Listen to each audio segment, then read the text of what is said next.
going to wait a couple minutes, let everybody kind of make their way in. I know it's only 2:02.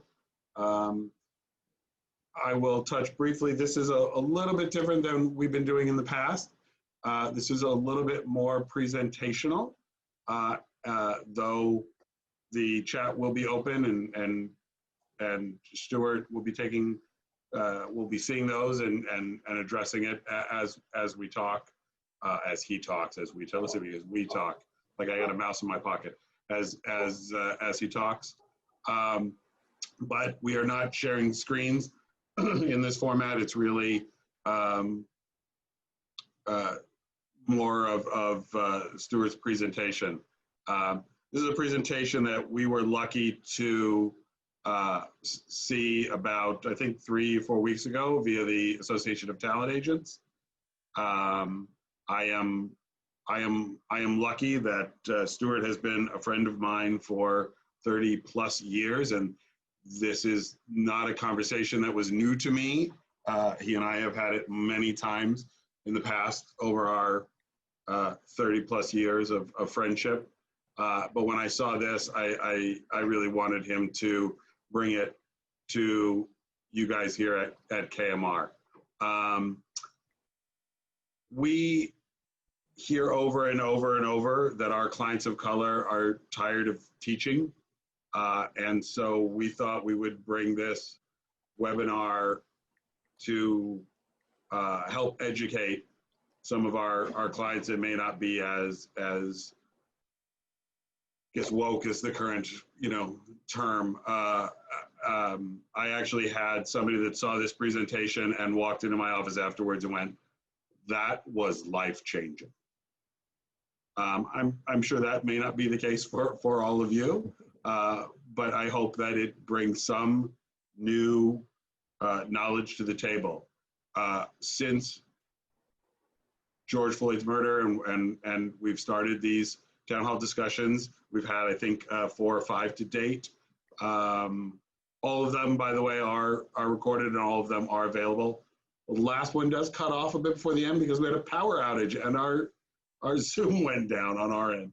But other than that, they are available. We've done them with multiple departments, smaller conversations, some with all clients, some with just clients of color.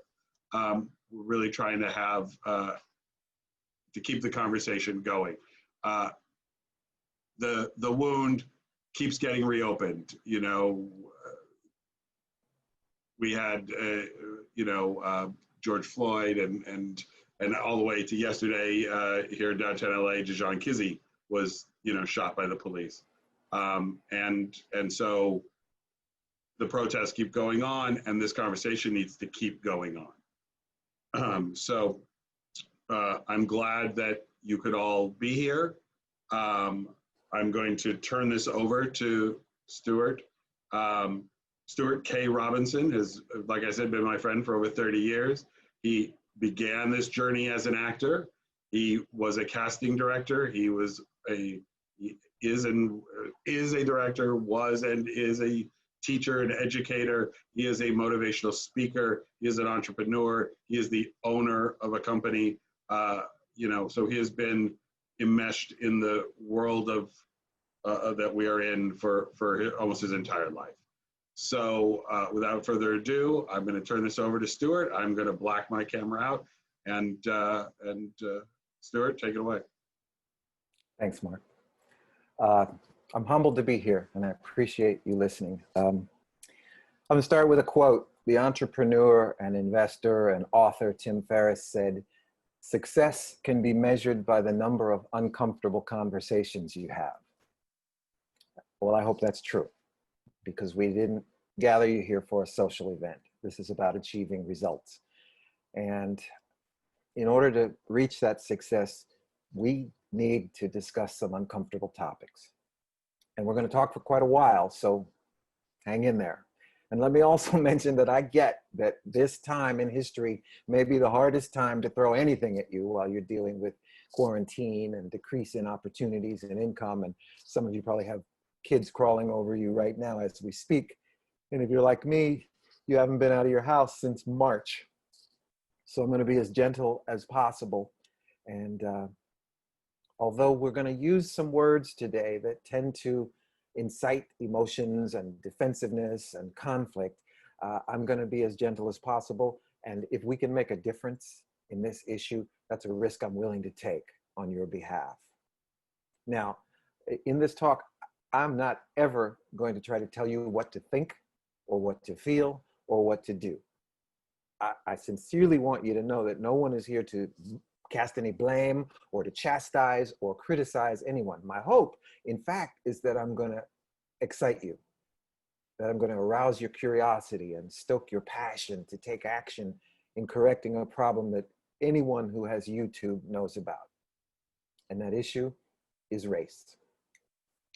I want to make one thing very, very clear. This is not a political discussion. Vote for who you want, buy into what you want, but just know that your choices are based on some things that we're going to discuss today. But I'm not promoting anything but your well-being. If you watch the news these days, you know that we have a serious problem in the United States and around the world. In truth, we have several serious problems, but I've been asked to speak about one in particular. And the purpose of this seminar is to figure out what we can do to overcome this problem. And many of you have asked, what can I do to help and how can I be an ally? Well, the truth is it's very difficult to land on the what or the how until you really deeply explore the why. Why do we have this problem in the first place? Why can't people be unbiased like us? I guess to talk about bias, I have to start with the story of Dr. Ignaz Semmelweis. Anybody ever heard of him? Ignaz Semmelweis was the chief obstetrician at Vienna General Hospital in the mid-1850s. And in this hospital, there were two obstetrics units, maternity clinics, one run by the doctors, headed by Dr. Semmelweis, and one run by midwives. The problem was that the clinic run by the doctors had a 1 in 10 mortality rate from women who were coming in to bear their children. 1 in 10. In the midwife clinic, the rate was 1 in 40, which wasn't great, but it was a whole lot better than 1 in 10. And it was so bad that some women were opting to have their babies in the streets rather than go to Dr. Semmelweis's clinic.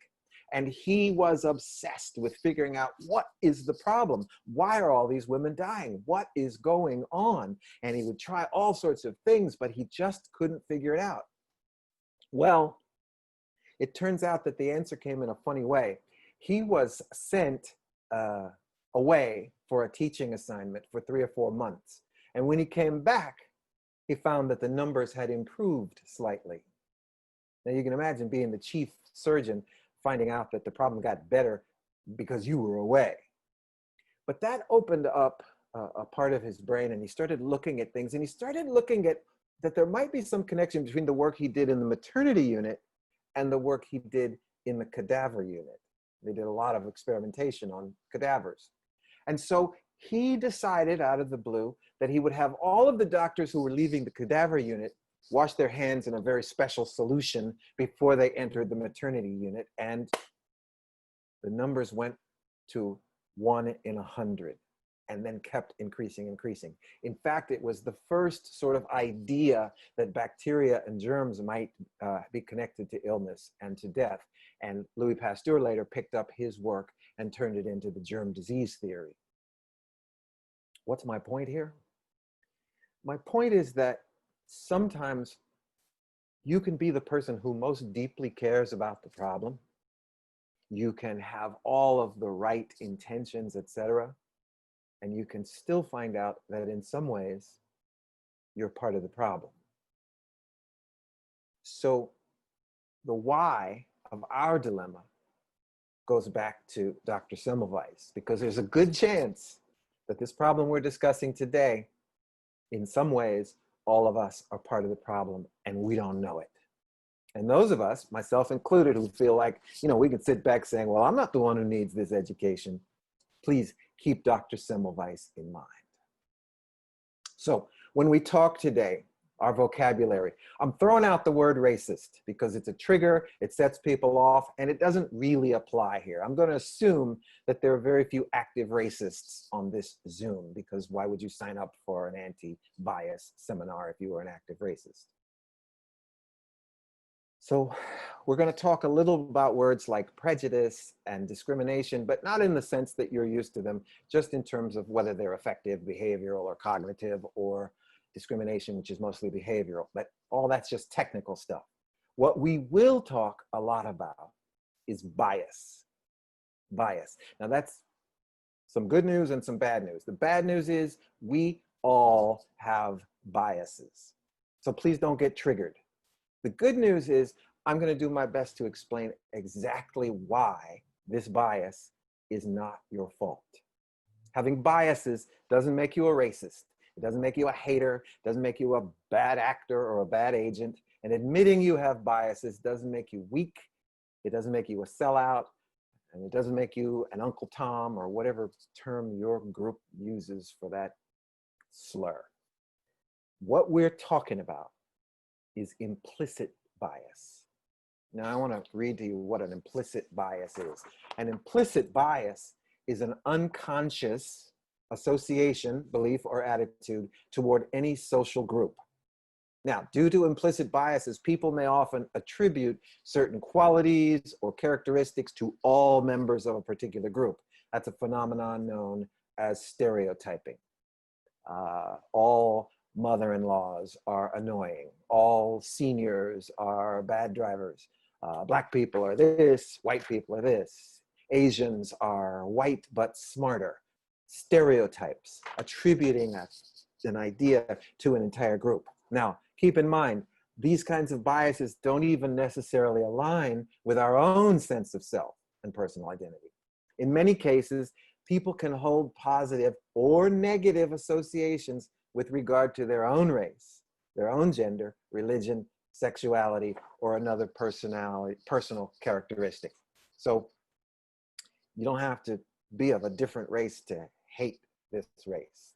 There is such a thing as self-loathing. So it's worth mentioning again, because I want to keep repeating this, that implicit biases operate almost entirely on an unconscious level. These are things that we do that we don't even know we're doing. We don't even know that we were or how we were programmed in the way we are. So today, I want to help you recognize the biases regarding race that have been ingrained in all of us since we were born. Now, when I speak about race, I'm not making this a black versus white issue. This is an us issue. But I will be speaking in terms of Black people in our country. Why? Because as you can see on the evening news, the situation regarding Black Americans has reached a boiling point. It's an emergency. And if I can help us all better understand how such a situation could even exist with Black citizens, it just might open the door to understanding other at-risk groups. Because this problem is not new. Our statistics scream that companies are not hiring an appropriate number of Black employees. They're not promoting enough Black people to decision-making positions. Our own industry is misrepresenting and making the situation worse. There are thousands of instances of Black artists who endure microaggressions on a daily basis that we often fail to combat and we fail to understand. And while we may not be doing this intentionally, our implicit biases impact our decisions and our behaviors. And we won't win this battle by attacking the haters. We win it by enlightening and inspiring the allies. And I'm hoping that's you. So I want to repeat, there's going to be no blame today. I'm not blaming anyone. I don't care who's to blame for the problem. I care that we understand it. In fact, my main goal today is to show you why I would be shocked if any of us, white, Black, or other, if any of us didn't have a strong set of biases toward Black Americans, because that's the way we were programmed. And if we can be clearer about our role in the crisis, maybe we can better figure out how to solve it. And while we may not have the means to fix the entire race problem, we can start by fixing ourselves. And then we can try to fix the Me Too problem and the gender issues and the issues of other oppressed groups. But we start with Black America. And I'm going to do my best to only present historical facts, not my opinions. Facts, statistics, quotes, psych studies that I've researched and I've corroborated with more than one source. I will from time to time add in my own opinion and my own observations for context, but not to convince anyone that they're right or they're wrong. So in order to understand bias, you have to take a look, a realistic view of American history, what our schools failed to cover. Because let's not kid ourselves about the country we live in. I'm sure most of us would agree there's nowhere else we'd rather live, but if we're going to seriously address the topic of race, we have to be clear about our history. And in many ways, that's not a very pretty picture. I hear people saying all the time, our system is broken, what happened? Well, I'm here to respectfully tell you that our system is not broken. Our system is working exactly the way it was designed. Our system is working exactly the way the founding fathers intended it. It's just that we now have evolved to the point where those kinds of results and those kinds of ideologies are no longer acceptable. So most of us here probably have a much rosier image of the American history than really exists, because that's what we were taught. Our founding fathers and our historians shaped a story that sanitizes our past, and that's the version they placed in our school's curriculum. One of the most important kinds of bias is what we call anchoring bias. That's a bias in which the first information you get tends to be what you stick with. Well, what's the first information we got in life? Information from our parents, information from our teachers. And our teachers were given a curriculum that was designed to tell you a story that would help support an agenda that started back in the founding of this country. So bear with me while we do a little bit of history lesson. I'm sure all of you have heard of Christopher Columbus. Christopher Columbus, he discovered America in 1492. You sang the song, the Nina, the Pinta, the Santa Maria, went sailing, blah, blah, blah, blah, blah. Well, in truth, Christopher Columbus didn't discover this land that we live on, but he did blaze the path to the New World.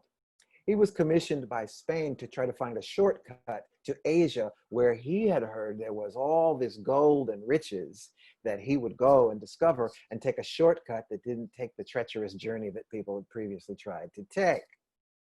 Well, ask yourself this, even if he did find that gold and those riches, how was he going to acquire it? He was going to take it. That's how we started out, taking. Well, he didn't find Asia. What he found was the Caribbean, and he found Central America, and he found South America, and he also didn't find gold. What he did find was slaves. But he opened the door to the settlement of America. Now, the settlement of America required, in their minds, the decimation of the indigenous people. And as a result of that decimation, they acquired a tremendous amount of land. And when you have that amount of land, you got to work the land. So they worked it for cotton, and they worked it for tobacco, and they worked it for sugarcane, and they worked it for textiles. And when you have that much land to work and that many crops, you need labor. So that is when America began to participate in the Atlantic slave trade, through which they eventually imported some 10 million slaves, not including those millions who were lost on the way and thrown overboard because of illness or disobedience or dying on their own or choosing to jump into the sea rather than end up in America. But you don't need me to tell you the horrors of slavery. You've all learned that part. You've heard that story. What you may not have learned is that slavery wasn't a hate issue. It was an economic issue. In the mid-1800s, and I'm talking about beyond the crops that they worked, do you have an idea what the estimated value of the slavery population was in America? Somebody type in a guess on the chat. What was the total value, not of the crops, not of the work, of the individuals? What was the total value in America in mid-1800s? Thank you. 1 billion, 3 billion, 50 billion. The answer is 3 billion, which today would be between 50 and 75 billion. That's a huge amount of value. So the South, especially, built its wealth with free labor.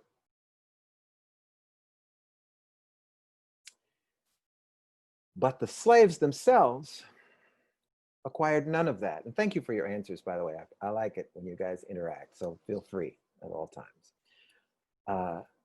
Slaves were considered property. They weren't people. They were not allowed to own property of their own. By the way, learning to read as a slave or teaching a slave to read was against the law. Slaves were not allowed to assemble without the presence of a master or a white person. And those who lived off the plantation were subject to really special curfews, and they were not allowed to own or carry firearms.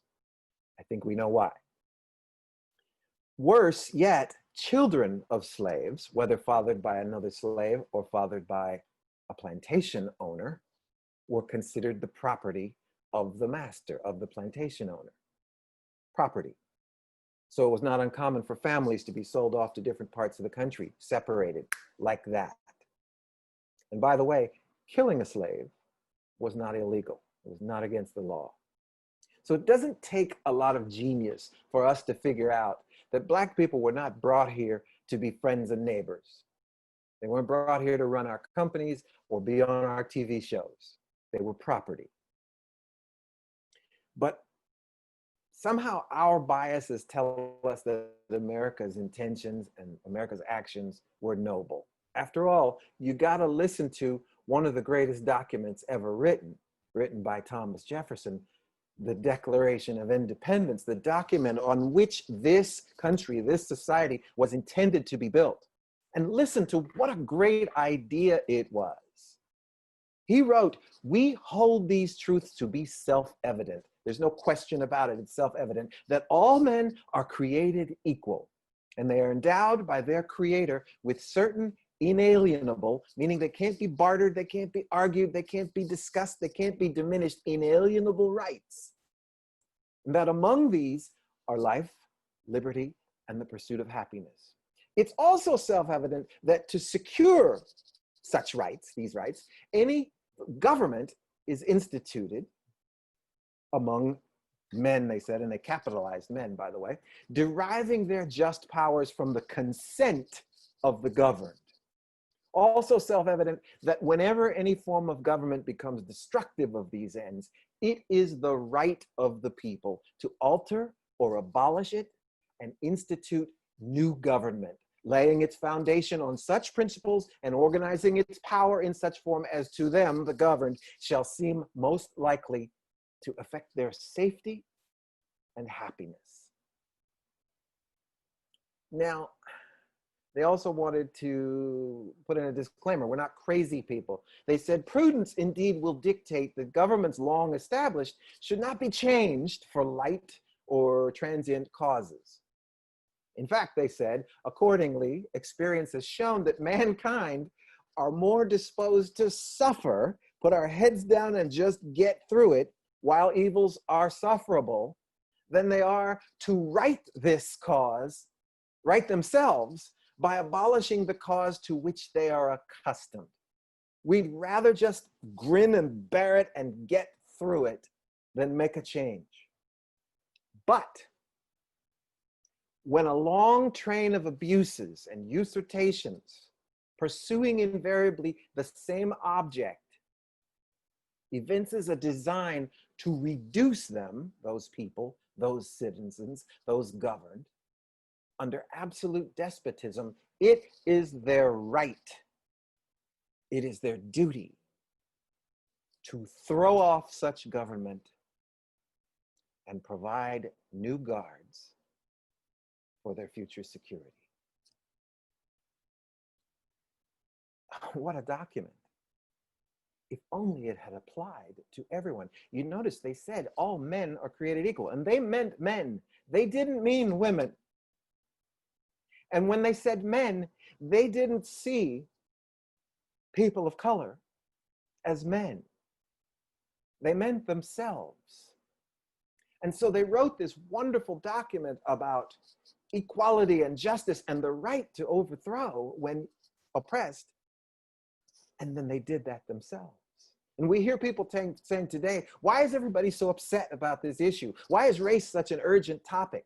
Why are people protesting? Why are they rioting? Why can't they be civil? Well, when a long train of abuses, offenses are designed to reduce you, it is your right. It's your duty to throw off such government. So we have to go back now and think about the people who created this document. 56 delegates signed the Declaration of Independence. Of those 56 men, 13 were not slave owners. The other 43 owned slaves. Let's do a little survey. Sam, if you're ready, let's do a survey and see what people think. Were presidents of the United States allowed to own slaves? Did any of them own slaves? Sam, if you would post that survey, there's 5 choices of answers that you can vote right now. Of our 44 presidents, how many own slaves? None? 1, 4, 7, 18. You can vote now. Let's see what you guys think. Is it possible for a US president to be a slave owner? We'll give you 5 more seconds to vote. Click 1, submit your vote. All right, let's see the results. Okay, 44% said yes, 18 of our presidents. 7 said, 42% said 7. 9% said 4. 5% said 1. Nobody said none. Thank you. Thank you for your votes. Thanks for participating. The correct answer is 18. Almost a quarter of our US presidents were slave owners. And yes, Alexis, 8 of those. No, all but 4, 14 of those owned slaves while they were in office. Thanks, John, for joining. Sorry you have to go. Appreciate you coming. Thanks. I appreciate all of you being here. Only 4 of the 18 presidents didn't own slaves while they were in office. Yes, more than I thought too. So we got to talk about our founding fathers. You can't criticize Thomas Jefferson with all the great writing he did, but you all know he owned hundreds of slaves and has the dubious reputation of fathering a number of children with those slaves. George Washington is the father of our country, and the things he did were incredible, but he also owned hundreds of slaves. And he gets a little bit of a pass because A, he spoke out very heavily against slavery, but he still owned them. And it's also rumored that he freed his slaves, but he freed them after his death, after he could no longer benefit from them. We have history of Jefferson and Washington having conversations about that you couldn't run a plantation, you couldn't own a place like Monticello or Mount Vernon, you couldn't have those places without slaves because the value of the property was so great. So yeah, I think Hamilton was right, that history has its eyes on you. You know what I'm saying? So is it any wonder with all of that? Yes. Notice how many Black people have the last name Washington. Thank you, Terry. Yeah, it's interesting. Is it any wonder that we all are programmed to have trouble envisioning Black people as part of the American dream? It isn't. So you have to go on through the Black journey through American development. The US continued the institution of slavery for nearly 100 years until the Emancipation Proclamation declared them free. Problem solved. Well, not exactly. As you know, most of the slaves didn't find out they were free until nearly 2 years later. And the proclamation declared them free, but it declared them free with no means, no homes, no possessions, no nothing. Now, am I building a case that all Americans are barbarians? Far from it. The Dred Scott ruling, are you all familiar? Dred Scott was a slave who was a slave in St. Louis, Missouri.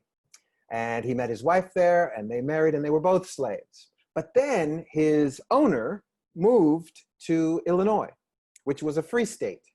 So when they arrived in the free state, Dred Scott and his wife sued for their freedom because you couldn't have slaves in Illinois.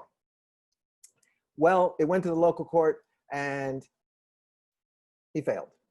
It went to the district court, failed. Went to the circuit court, failed. Finally, the case was taken to the Supreme Court of the United States. And Roger Taney, the Chief Justice of the Supreme Court, made this ruling. He held that no African American, free or enslaved, had ever enjoyed the rights of a citizen under the Constitution. He argued that since the time of the ratification of the Constitution, Blacks had been regarded as beings of an inferior order, altogether unfit to associate with the white race, and so far inferior that they had no rights to which the white man was bound to respect. That's the Chief Justice of the highest court in the land telling our subconscious what we should think about African Americans. How can you help but be biased? Unconsciously, if not consciously. Well, then they went further and they programmed you to believe that the races should be separate. They instituted the Jim Crow laws. What were Jim Crow laws? Just laws that made it illegal to mix white and black in places like hotels and restaurants and hospitals, schools, churches, housing, of course, public restrooms, we know about that, and even funeral homes. Now, were there people in the country who challenged this? Absolutely there were. Not everyone was in favor of this. So they took it to the Supreme Court in 1896, and the Supreme Court ruled that Jim Crow was legal. And they based it on the idea that Jim Crow laws reflected the customs of our land. It's legal because it's the custom. So the Jim Crow laws flourished for a long time until 1954, when Brown versus the Board of Education declared that segregation was unconstitutional. Problem solved. Well, not exactly. Because not long later, the Southern states created what they called the Southern Manifesto, which really, in effect, was just 50 more Jim Crow laws, but even tougher. Then you saw the proliferation of voter suppression, and you saw the proliferation of lynching. And this went on for quite a while until finally the civil rights movement and the anti-war protests came together and created a whole lot of emotion. And that's when Richard Nixon arrived, declaring himself the law and order candidate. And the country went for that. Law and order, that's what we need. Now, what you and I may know is that law and order was really just a dog whistle saying, I will protect you against the Negro. Kind of the only thing that's changed today is the term Negro. Law and order. Because let's talk about law and order. While this was going on, the media and the news amped up this portrayal of Blacks as dangerous criminals. You saw it in movies, you saw it in the news, you saw it in those things. And God, should I even try to show one more movie? Should I try? you know what? Stay with me 1 second. I'm going to switch something in my program here and see if I can shift this format movie, start automatically. Let's go to back to you. All right, I'm going to try. And if it comes up, it comes up. If it doesn't come up, I'll tell you what it said.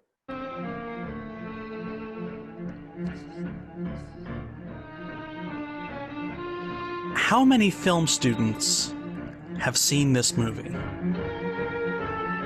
Since it hit the first movie theaters a little over a century ago, how many students have been taught to admire the editing, admire the scale, admire the nail-biting final chase scene, where a white family is beset on all sides by bestial black soldiers, played by white actors in blackface, to be saved at the last second by the film's heroes, the Knights of the Ku Klux Klan. The standard story goes that Birth of a Nation was also the birth of the feature film, that it set the standards of Hollywood filmmaking, Hollywood storytelling, for the coming century. This film, which depicts Black America as an existential threat to white America, where a black man, played by a white actor, attempts to rape a white woman and drives her to suicide, where this same black man is lynched by white men in white hoods, which is framed as heroic.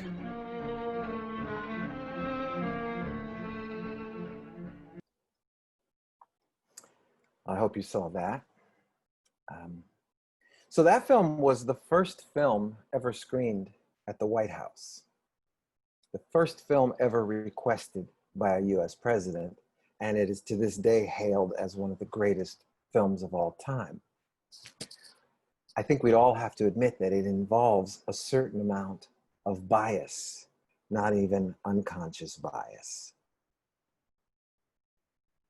So things got tougher.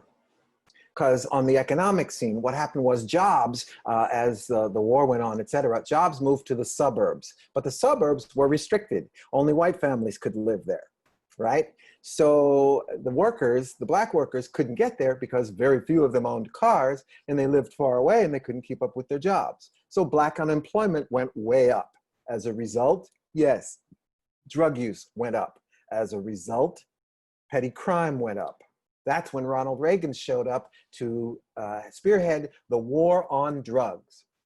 The problem with that was he didn't treat the war on drugs as a health crisis. He treated the war on drugs as a criminality crisis. So what he did was militarize the police, giving them things like grenade launchers and flamethrowers and tanks and things like that, and sent more and more law enforcement to the poorer communities in our land. So he took an anti-drug budget that was $33 million, the federal budget, and he increased it to $1 billion.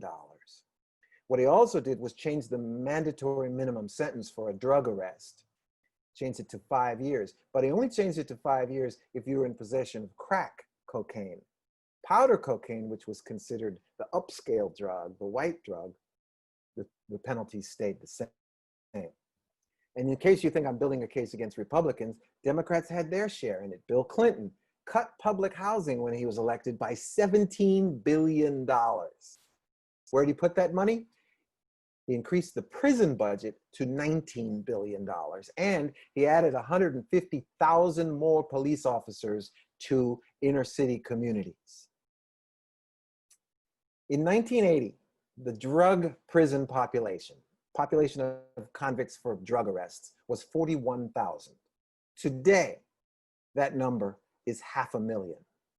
And 80% of those arrests and convictions were for possessing, not for selling. They didn't penalize the dealers, they penalized the users. And you need to know, violent crime did not go down. Convictions went up, but crime did not go down. Why did convictions go up? Because at the time, federal grants were tied to the number of drug arrests to prove that the program worked. In the last 25 years, the US prison population has gone from 350,000 people incarcerated to 2.3 million convicts, the highest in the world. In 2006, 1 in 106 white men were imprisoned. In 2006, 1 in 14 black men were imprisoned. And if you were between the ages of 20 and 25, it was 1 in 9. Now, surveys have shown that white people use the same amount of drugs as black people, but there are 6 times more blacks in prison for drug offenses. Today, they say the odds of going to prison, if you're a white male, the odds of going to prison are 1 in 23, which is pretty horrible. But if you're a black male, the odds are 1 in 4. Here's another example. On the New Jersey Turnpike, 15% of the drivers are black, but 42% of the stops are black people. And 73% of the arrests are black people, even though another study showed that white drivers are more likely to possess drugs than black drivers on that turnpike. Now we got to take a second and talk about the bias of law enforcement training. I'm not going to get into the good cop, bad cop thing. I'm going to talk about the training, because what I know is, and what we all must guess is, that part of the training of law enforcement is the idea that black people are dangerous. There's a program that's very popular. It's one of the most popular, led by a man named Grossman, and it's called Killology.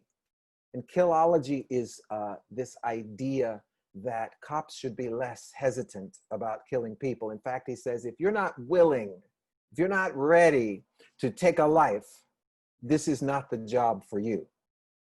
And he teaches 200 days a year across the country. Now, again, I'm not saying that police are bad and we shouldn't have police, etc. I'm saying that the training includes a great deal of bias, and that bias is deadly. I want you to take another survey with me. This is survey number 2. My question to you is, and I don't know what ages you are, some of you are 18 and some of you may be 80. In your lifetime, how many times have you been held at gunpoint? Just answer that as truthfully as you can. Now, if you were in the military, you can't include that because that's the gig. How many times in your life have you been held at gunpoint? Let me give you 5 more seconds to answer.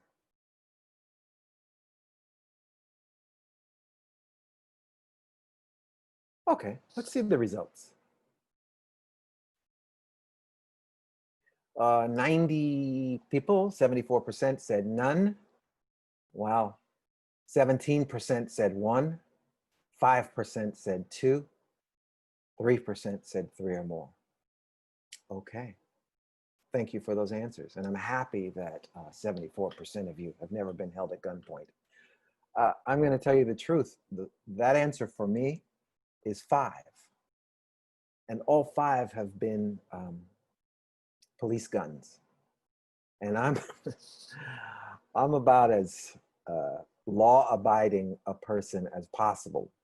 Not because I'm so good, but probably because I'm so scared of doing anything wrong and anybody not liking me. But I've been at gunpoint 5 times in my life, the police. I've been in handcuffs 15 times. I've been sat on the curb while they run my stuff at least 30 times. And I've been stopped over 100 times in my life. Now keep in mind, I'm who I am. I'm not,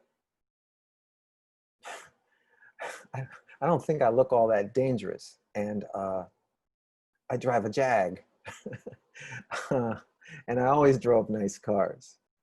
But law enforcement has been taught to see me as dangerous and possibly criminal. So that's why I've been pulled over hundreds of times and in handcuffs 15 times and actually in jail twice and still never did anything. Taillight out both times. So the other difficulty is that we now are seeing on our news that law enforcement has a propensity to change the narrative of what happened in order to protect the system. The story comes out a little differently, and it's always the arresting officer who fills out what happened. I don't want to get political here, but you all know that the Breonna Taylor arrest report said she had no injuries. Make of that what you will. The narrative changes. So we have to go on and continue and talk about privilege. Privilege. I'm trying to keep up with your comments, and I'm sorry. Okay, thanks for the support in the video thing. But when I'm talking about privilege, I'm not talking about an attitude. I'm not talking about whatever they call Karen. I'm not talking about any of that. I'm talking about, first of all, generational wealth. I'm not talking about money. I'm talking about wealth. Keep in mind that the #1 source of wealth in our land, in our country, is land ownership. And 2/3 of US wealth comes from land ownership. Now, I want you to remember that slaves built the wealth of the South, but they kept none of it. And once slavery was abolished, what happened is all of the slaves went out into the land, but they couldn't own land. First of all, they didn't have money. And if they were industrious enough to save money, the FHA did a very clever thing. They started a practice they called redlining, where they would take the map and they would, with a red pen, circle or square the neighborhoods that were not good bank loan risks. So banks would not give loans, home loans, to residents who lived in these areas. And when you looked at the map, they were mostly all Black areas. And now this is in the middle of a housing boom where the government built lots of housing developments, but those developments were white only. So if you were Black, you couldn't get into those neighborhoods. You couldn't get a loan in the neighborhood that you were allowed to live in, so you couldn't own land and you couldn't build wealth. And then after the war, they created a great idea, the GI Bill, where they took a lot of money and returning soldiers, they would give them subsidized mortgages. In the state of New York, in the first year alone, they gave out 67,000 subsidized loans. Less than 100 of those loans were given to Black families. As a result, Black families could not build wealth. And it wasn't until 1968 that housing discrimination was outlawed, although to this day, segregation still exists. But still, the difficulty in creating wealth is obvious. I want to show you another video. I'm going to try my best here. Is an utter myth. There is no basis to it whatsoever. The racial segregation in every metropolitan area in this country was created by racially explicit government policy designed to create racial boundaries, designed to ensure that African Americans and whites could not live near one another, with policies that are so powerful that they still determine the racial landscape that we see in cities all over the country. It's not that we've tried to do anything about it and have failed. We've never even tried. During World War II, the actions of the government intensified to create segregation. They intensified because throughout the country, hundreds of thousands of workers flocked to centers of defense production, of war production, to take jobs that hadn't existed during the Depression. And the migration of workers into centers of defense production overwhelmed frequently the communities where they were working. The federal government had to build housing for these workers if wanted the ships to be produced. For the African Americans, they built the housing on temporary housing because the explicit goal of the housing was that African Americans after World War II would leave and go back to the South. So they built temporary housing for the African Americans along the railroad tracks and near the shipyards, and they built more stable housing for the white migrants in the white residential areas. Another federal program that was perhaps even more powerful in creating racial segregation, and that was a program of the Federal Housing Administration designed to move white families out of urban areas into single-family homes in the suburbs. At a racially explicit basis, these were giant subdivisions in many cases. 17,000 homes in one place. Many of these developers, the only way they could get the capital to build these giant subdivisions was by going to the Federal Housing Administration, submitting their plans for the development, for approval of the construction materials they were going to use, the architectural design, the layout of the streets in the subdivision, and an explicit commitment not to sell a home to an African American, required by the Federal Housing Administration. The Federal Housing Administration even required, as a condition of these guarantees, developers like Levitt to place a clause in the deed of every home prohibiting resale to African Americans or rental to African Americans. These deeds still exist in these homes today. They're no longer enforced, no longer enforceable, but they're still there. What was the consequence of this? Well, those homes in those days, in all of these suburbs, they sold for $10,000 or less, $8,000, $9,000 a piece. In today's money, that's less than $100,000, probably $90,000. African Americans who were prohibited, not they didn't want to, not because they didn't like living among whites, they were prohibited from moving into these suburbs, and they could easily afford to do so. Any working class family can afford to buy a home for $90,000, roughly twice national median income. Those homes and developments like that now sell for $300,000, $400,000, $500,000 and more. The white families over the next couple of generations gained, you can do the arithmetic, $200,000, $300,000, $400,000, $500,000 in equity. They used that equity to send their children to college, to take care of medical emergencies, to take care of economic downturns, most importantly, to bequeath it to their children, who then had down payments for their own homes. African Americans who accumulated none of that wealth as a result of this federal subsidy had none of those abilities. Today, nationwide, African American incomes are on average about 60% of white incomes. African American wealth today is 10% of white wealth. That enormous disparity between a 60% income ratio and a 10% wealth ratio is entirely attributable to unconstitutional federal housing policy practiced in the mid-20th century that has never been remedied. It's a constitutional violation, and of course it determines the ongoing racial inequalities we have today.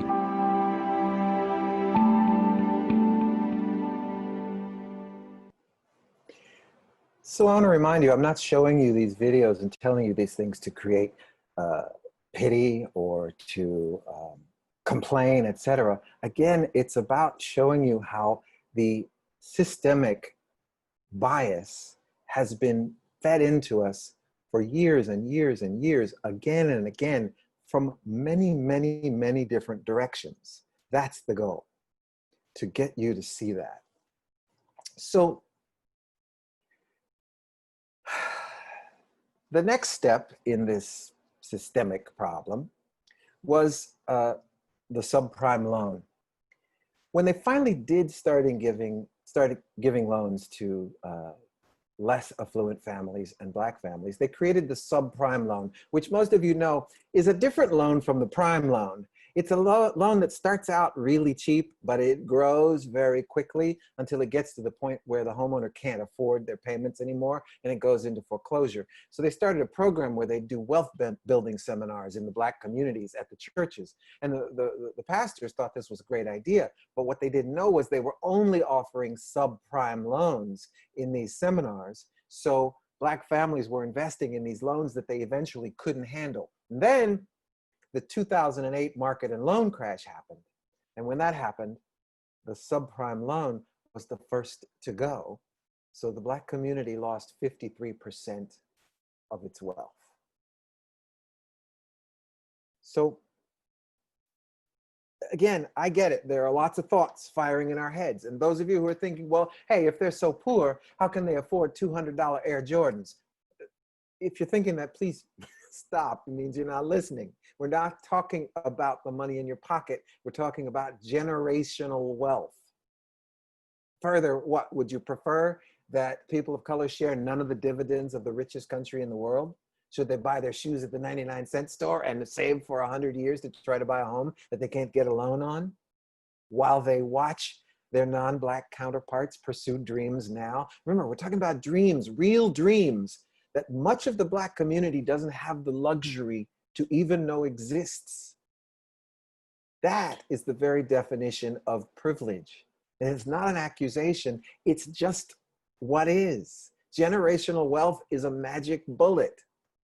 And some of you may say, well, my family never gave me money, and I get it, perhaps they didn't, but you gotta understand the security of their comparative wealth may have given you just a little freedom to dream. the ability to take risks, secure in the knowledge that there was some kind of safety net if all else failed. But take a second and imagine a world in which you can't even begin to dream because there's no recourse if you fail. No family, not even a distant relative who could step in and come to the rescue in a financial emergency. In fact, imagine in that world where you have no permission to dream, that those very relatives are depending on you to finish up your schooling and grab that lower mid-level job with reduced odds of advancement so you can assist the family in their struggle. God knows, if you ascend to a higher bracket, the pressure and the expectation are even greater. Buy your mama a house when you make the pros. I can't tell you how many of my non-Black friends bought their first home through the generosity and support of their parents or relatives providing them a down payment. I don't know one single Black person who has had that luxury, though I'm sure they exist. I just don't know any. Yet, Black Americans continue to defy the odds, and they keep showing up. We keep showing up, only to be hired in insufficient numbers and endure hurtful microaggressions and to be seen as a threat to the American way when mainstream roles become available to us. Bias affects our lives. I want you to do a little experiment here with me. You're going to need to do an imagination thing. So close your eyes if you can. You're on your way to a very big audition. You're a very big audition at the network in New York. And you're at the airport and you're running late. So you just get through security, you put your shoes back on, you're running through the thing, you pass by McDonald's, you think, ooh, I'd love to have an Egg McMuffin, but you don't have time for that. You pass by the duty-free shop, can't shop there, I'm not going international. And you finally get to the gate and they're just about to close the doors and you say, wait, I want to get on. And you hand over your ticket and they let you on the plane. You go down that little causeway, you step on the plane, and as you do, plane's about to take off. So the pilot is just moving from the front area to the cockpit and turns to you, the pilot, and shakes your hand and says, you made it, congratulations. So you go and you take your seat and the flight is good and it's all great. When you arrive at your hotel, you decide to treat yourself to a nice dinner. Keep imagining you're in the hotel. It's one of those really nice hotel restaurants. You go there, you have a nice dinner with your agent and you're having a nice dinner. You look over and there's a couple celebrating their anniversary. And you think that's nice, so you send a bottle of wine to their table, you toast, you click glasses with this couple who are celebrating their anniversary, and you have a toast. All goes well. Next day, you go to the network, and you're supposed to meet about this role. And in comes the very head of the network, the very top person. And you come in and you have a meeting, and the meeting goes unbelievably, and the head of the network stands up, shakes your hand, and says, you've got the role. I hope that story is true. But now let me ask you some questions. When you were in the airport, you handed over your ticket, you got in the plane, you shook hands with the pilot. Was the pilot Black?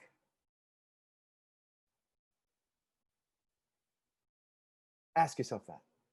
When you went to dinner, when you toasted with the couple at the next table, was that couple possibly a same-sex couple? When you went to the network and the head of the network came out and interviewed you and shook your hand and gave you the job, was that head of the network a woman?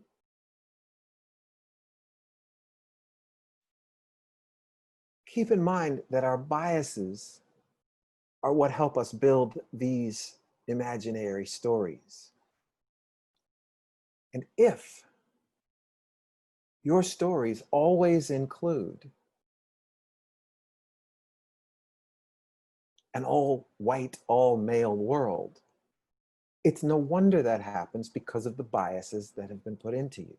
And until we reach the point where even in our imagination, we're seeing an all colors, all race, all genders, all persuasions, all religions kinds of picture, we're as much a victim to those biases as possible. Because your brain creates images of what's familiar. I get it if you created that, because you turn on the TV, that's what you're going to see. You go to the movies, that's what you're going to see. You go to the supermarket, that's what you're going to see, unless you're in a certain neighborhood. The brain creates images of what's familiar, and it reacts to what is unfamiliar. It actually reacts physically. No matter how much you love the idea of those diverse images I just talked about, when it's not what you expected, there's a part of your brain called the amygdala. It's where the perception of emotions comes in. That part of the brain signals the hypothalamus, which is the one that stimulates body functions and processes, etc. And it triggers a release of stress hormones when the picture doesn't match. A physical response. So imagine a hiring manager or a casting director who totally explicitly believes that people of color are equally suited for this job, this role, this career in their profession.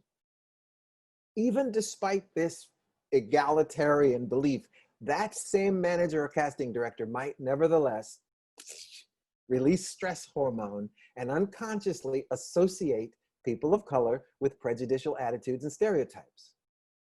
And this implicit association might lead him or her to reactively, automatically, and unconsciously behave in any number of biased ways, from not trusting feedback from minority coworkers to just hiring white men instead of equally qualified people of color.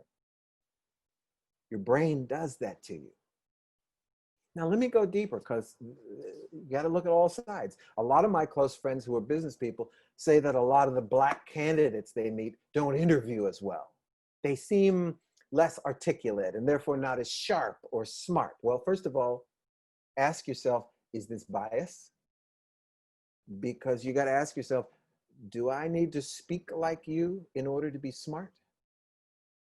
British people don't speak like you, but they sound smart. But secondly, let's go even deeper. Let's talk about how schools are funded. As you may know, schools are funded based upon the neighborhood wealth in which they reside, the income and the property tax. Well, the way it's been set up, there are certain schools in certain neighborhoods and certain schools in other neighborhoods. And it's created a $200 million funding gap between the affluent neighborhood schools and the not so affluent neighborhood schools. In the affluent neighborhood schools, they can budget as much as $15,000 per student per year budget for that school. In inner city neighborhoods, it tends to average somewhere around $4,000 per year. So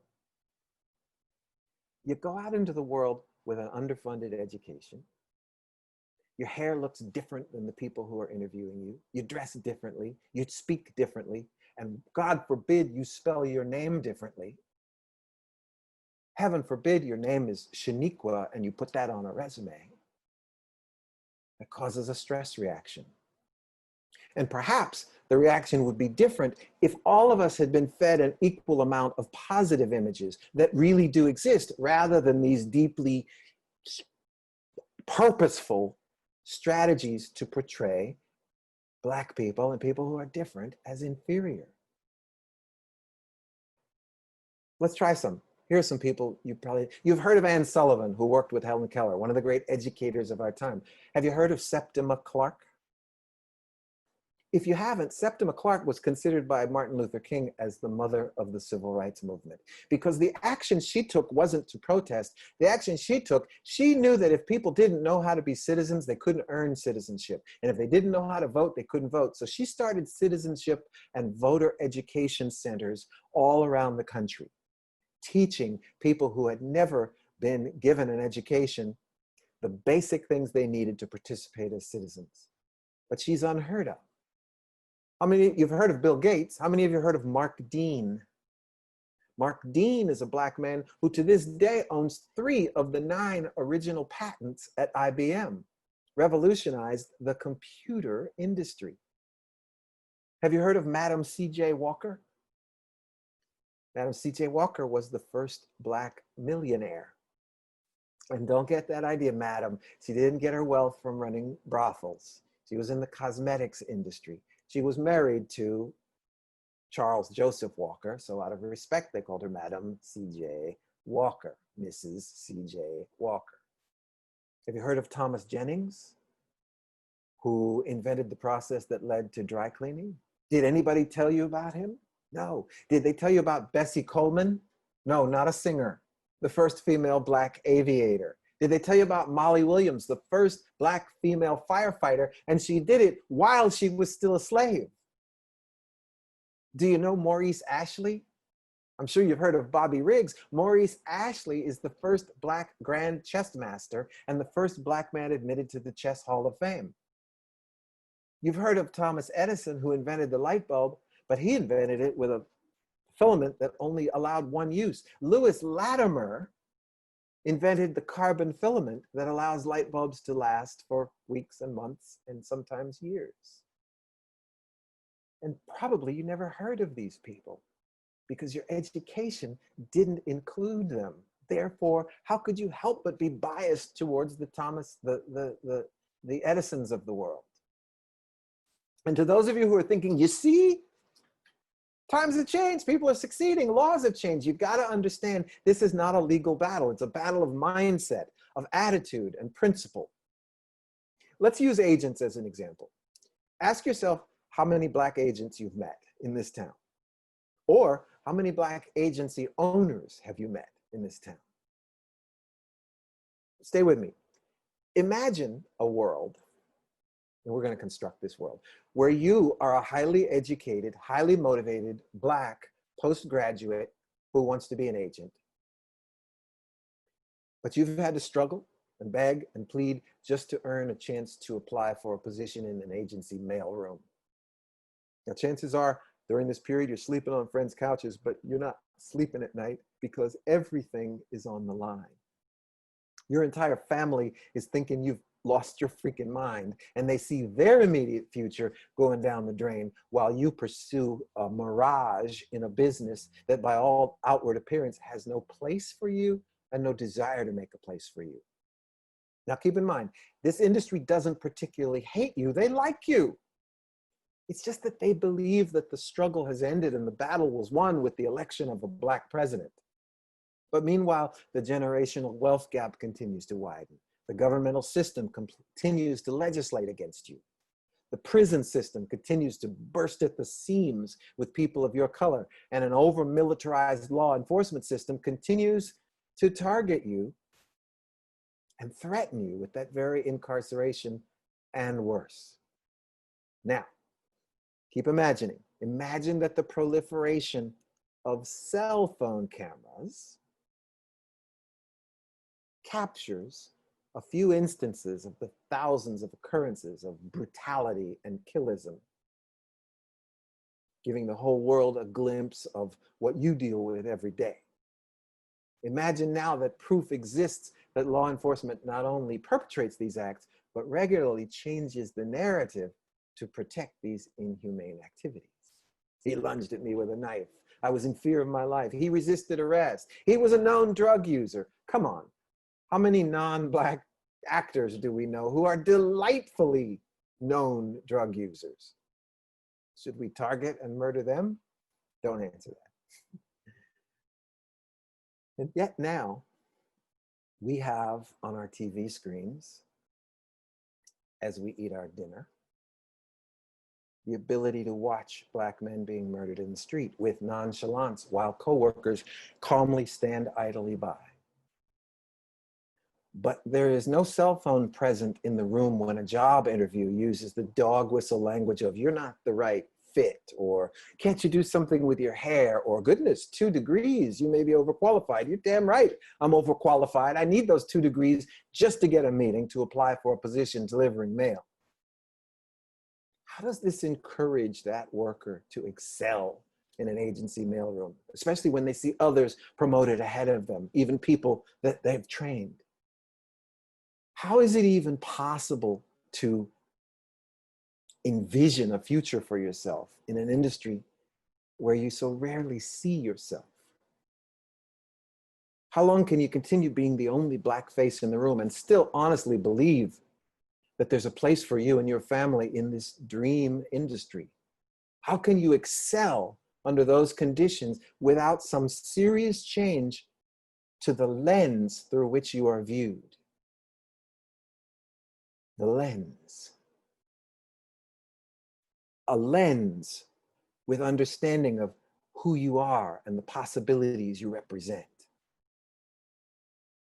Without that, is it any wonder that so many Black artists and Black agency employees and Black fast food workers have what we all perceive to be an edge, an attitude? Wouldn't you have an attitude under these conditions if implicit bias gave decision makers a distorted understanding of the challenges you face day in and day out? Now, all of us knowing that Black people come in all shapes and sizes and temperaments and more, it should outrage you when you see breakdowns specifying which minor character is designated as Black. We should all know by now that Black is not a type. Quirky is a type. And Black actors can be quirky.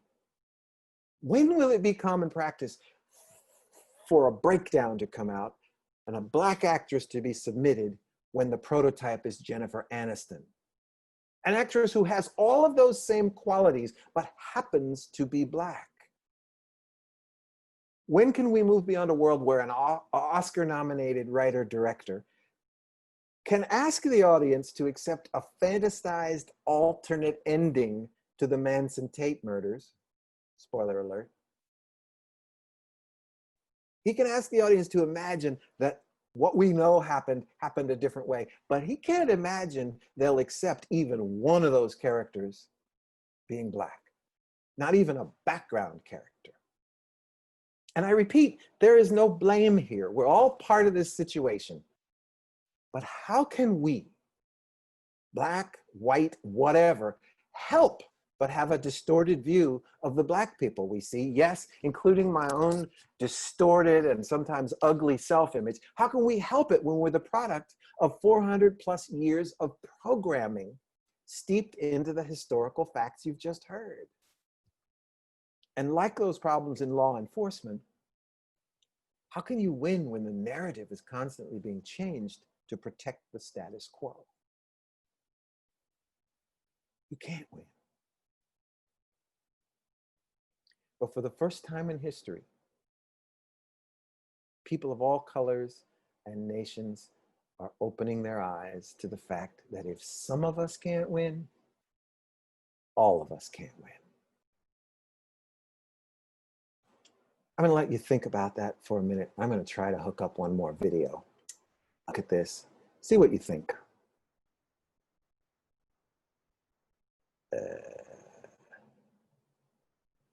Big name corporations sharing messages of solidarity, but many are calling on them to practice what they preach. Employees at places like Estee Lauder and Adidas speaking out against a lack of diversity and equality in their workplaces, despite public messages of support from the company's CEOs. In a video, Nike said, "Don't pretend there's not a problem in America." Critics point out that all of Nike's executives are white. You cannot say Black Lives Matter publicly when you don't show us Black Lives Matter within your own homes and within your organizations.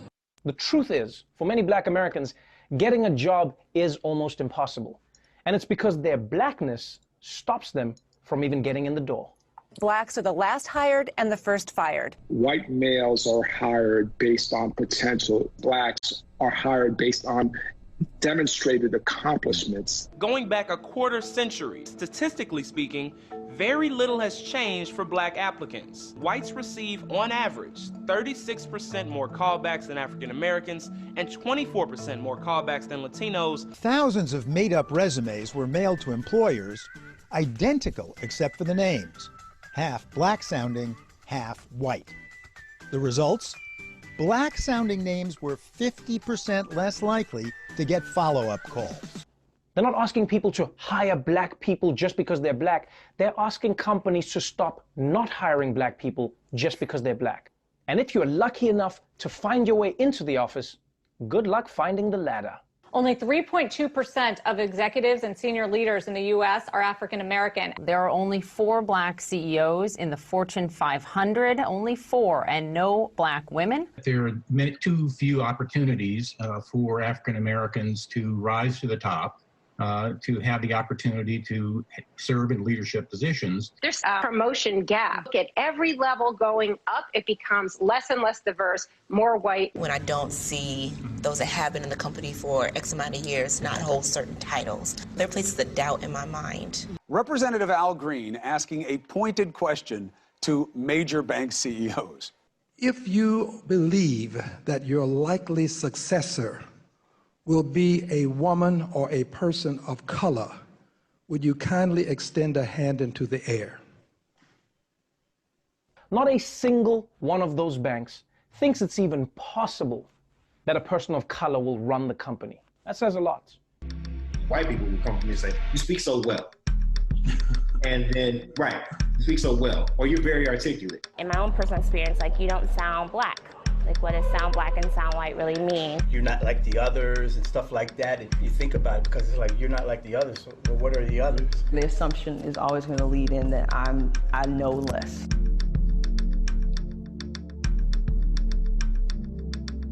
So, I'm not asking you to, again, take sides in this issue. I'm just asking you to see how our biases are built. That our biases are constantly telling us that there's a group of people who are inferior. I'm not asking you to make them better. You got to look at specific biases in our industry. And if you're asking, how can I help? Let's talk about that. You got to look at the numbers and notice the places you do business and the movies you see and the TVs you see. How many Black employees are there? How many women are employed? How many people with disabilities? You got to look at the ratios in these companies. How many of those people of color or disability or age that you see have been promoted to advanced positions?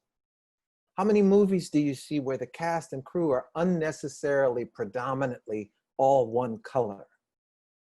And understand, the world is not being asked to do it the way they do it in horse racing. In horse racing, they add weights to the horses who are lighter and faster to give the heavier horses a chance to catch up. The point here is not to handicap the horses who have had a 400-year head start in this race. The point is simply to start by acknowledging the horses who have overcome a legacy of poverty, abuse, marginalization, exploitation, and misunderstanding. They've overcome that enough to even show up for the race. If you can see them through that lens, these individuals might show you the skills and the smarts and the resolve that got them to this door can be a valuable asset to our industry and to our community. So what can you do? You can, try your best to use the right language. Let's stop saying that white is out. White is not out. What has happened is, for many years, there were certain roles that had to be white. Doctors, lawyers, pilots, etc. We're finally at the point where, oh, we can consider other people. That doesn't mean that white is out. So that statement is hurtful. Let's get rid of the casting term dog whistles like ethnically ambiguous. Because what does that really mean? It just means we want to satisfy our diversity quotient, but we don't want any Black people. So let's hire someone who we can't tell what they are. Let's cut out breakdowns where they ask for light complexions. Let's cut out directions where they say, can you make it more ethnic? Can you make it more urban? And let's just move to the place, because we've all now learned how to be politically correct, which really means being smart enough to know not to say offensive things in front of the people who would be offended. How about instead we move from politically correct to principally correct, where we don't think those things in the first place? So the questions on the other side are obvious. What about reverse discrimination? What about that? By definition, there's no such thing. Discrimination includes power. And all the things that I've just shown you have shown you how the power has been situated in one place. You can't discriminate if you don't have the power. What is the Black community's role in this, their responsibility? Our responsibility. Huge, huge, but understand the handicaps that we have had to overcome in order to even compete. Some people ask, isn't a great deal of the race discussion spin and bias? You tell me. The big question is people ask what I can do. To answer that, let's go back to the phrase, you're not quite the right fit. What 2020 thinking is asking you to do, recommending that you do, praying that you do, is find that new lens we spoke about to view not only the Black community, but your community and what constitutes a fit. Isn't it time for a diverse industry with equal representation and equal opportunities for advancement to be the right fit? Isn't it time we embraced cultures of all kinds and provided entree to cultures in order to enrich our own professional culture? Isn't it time the right fit stopped meaning people who look, sound, and think exactly like us? Isn't it time for the language and the intent of our breakdowns in our industry to move away from a situation where the default is always white? Where a doctor is a doctor, not a Black doctor, not an urban doctor, not a street doctor, not a ghetto doctor, a doctor. Where the doctor can be a woman, where the doctor can be a person in a wheelchair. There are such things. What's happening in the streets of our cities is telling us that we have to work a little harder and we have to reach a little deeper and maybe even spend a little more to close this gap of opportunity that our nation has endorsed for so long. The leadership of KMR came to me and said they have made the decision to stand up for these principles. And they want to transform words to works. KMR is no longer willing to merely talk about this crisis, but they're committed to the works and the action and the research and the compassion necessary to bring change to our industry and hopefully to our nation. And we're asking you to be a partner in that change. How? Encourage policymakers you meet to solve the problem. Expose yourself and others to people from different groups, because you can't love your neighbor till you know your neighbor. Encourage social accountability for change. Recognize the colleagues of yours, the friends of yours, and even ourselves who are explicitly biased, and ask them to recognize and take responsibility for their behavior. Take a look at the vendors you do business with and see if you really are giving the opportunity to a diverse group of people to serve your needs. Support mandated education like this, where we talk about subconscious bias and we recognize that it exists in us. Volunteer for mentorship programs to help people who haven't had the advantages that you have had or I have had to be able to compete on an equal level. Tell your agents you're not going to go on auditions on Martin Luther King Day, as though it's not really a holiday, as though what he did is not really important. I might also say, let's do that on election day this year. Let's make sure we all get out and vote. But most of all, try to see the world through a different lens. As artists, creators, we're already gifted and often forced to see the entire world through a different lens. We filter out what is superfluous and we focus on what is real and what is true. Sometimes even when that truth is painful or ephemeral. We have to take the lead in this movement. We have to train ourselves to distinguish between what thoughts and judgments we have that are based on our biases and what is just and fair. Everywhere from the silliest biases, yeah, me, I'm gonna see every Laker team as a title contender and every Celtic team as a disaster, no matter what they look like. I admit it. Because that's the truth. Well, thank you. That's a silly bias. But you gotta go all the way to the most important ones, like how we view people and how we view ideas and how we view cultures that are different than we are.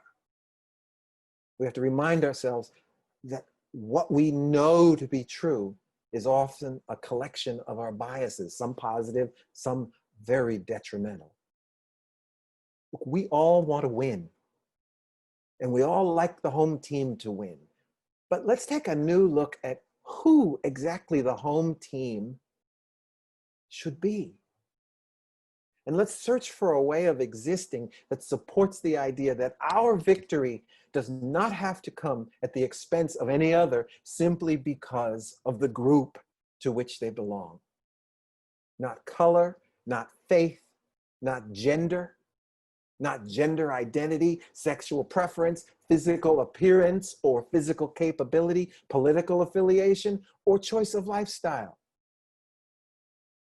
We will always have biases, positive and negative, but let's not be controlled by our biases. Let's develop a radar that tells us when we're passing biased judgment and when we're supporting the very beliefs that inhibit the self-evident truth that all human beings are created equal. And though some may excel, all are endowed with the right to life, liberty, true liberty, and the inclusive and confident pursuit of happiness. That's the goal. Every time I speak, I close with a story. You know, I grew up in small town Western Pennsylvania at a time when it wasn't cool to be Black.